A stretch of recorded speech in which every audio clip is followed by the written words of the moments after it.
আজকে আমি সেগুন ফুল নিয়ে এমন কিছু অজানা কথা বলবো যা আপনারা কেউ প্রায় জানেন না।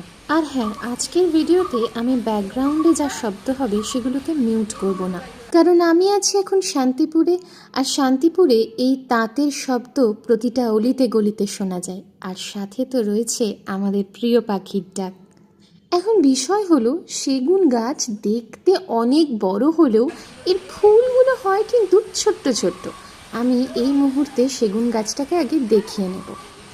এই যে দেখুন, একটা সময় এই সেগুন গাছের ফুল দেখেই কিন্তু গ্রাম বাংলায় অনুমান করা হতো যে বছরে বৃষ্টির পরিমাণ কতটা হবে। যে বছর গাছে সেগুন ফুলের সংখ্যা বেশি হতো, সেবার বৃষ্টির পরিমাণও বেশি হবে বলেই মনে করা হতো। সেগুন গাছের ফুল ফোটে সাধারণত ভোরবেলায় কিংবা শেষ রাত্রিরে। এই ছোট্ট ছোট্ট ফুলগুলো যখন এক ঝাঁকে ফুটে থাকে, তখন বহু দূর থেকে মৌমাছিরা এবং কীটপতঙ্গরা সেটাকে দেখে ছুটে চলে আসে মধু খেতে। আর বদলে গাছের ফুলগুলোর মধ্যে কিন্তু পরাগ সংযোগ ঘটে যায়। সেগুন গাছও কিন্তু বড় বুদ্ধি ধরে।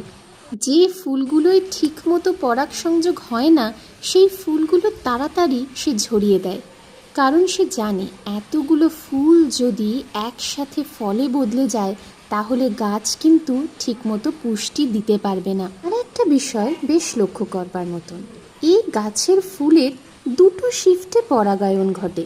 প্রথম শিফটে শুধুমাত্র পুংদণ্ডটাই কিন্তু সক্রিয় থাকে এবং বাকি ফুলের স্ত্রী অঙ্গগুলো কিন্তু ঝিমিয়ে থাকে। ফলে নিজের ফুলের রেণু সেখানে পড়লেও কিন্তু কোনো কাজ হয় না, বরং সেগুলো অন্যান্য সেগুন গাছের স্ত্রী অঙ্গে পড়ে পরাগায়ন ঘটিয়ে দেয়। এইটা প্রথম ফেজ, যখন পুংদণ্ডটা সক্রিয় থাকে। তারপর যখন সেই গাছের পুংদণ্ডটা ঝিমিয়ে যায়, তখন কিন্তু সেই গাছের স্ত্রী অঙ্গগুলো সক্রিয় হয়ে যায় এবং অন্যান্য সেগুন গাছের পরাগরেণু সেখানে এসে পৌঁছায় এবং পরাগায়ন ঘটায়। অর্থাৎ কিনা উভলিঙ্গ ফুল হলেও কিন্তু দুটো অঙ্গই একসাথে কখনো সক্রিয় থাকে না। এর ফলে পরবর্তীতে যে সেগুন গাছগুলো জন্মায় সেগুলো কিন্তু অনেক বেশি শক্তিশালী হয়। আর আপনারা এটা খেয়ালও করবেন যে একটা সেগুন গাছ কখনো থাকে না, তার আশপাশে আরও গাছ থাকে। ঠিক যেমন মানুষের মধ্যে বারণ করা হয় পরিবারের মধ্যে বিয়ে করতে, একই কারণে এই কাজটাও কিন্তু গাছেদের ক্ষেত্রেও হয়। তো আজকের ভিডিও এইটুকুই। ভালো লাগলে অবশ্যই কিন্তু চ্যানেলটাকে সাবস্ক্রাইব করে দেবেন।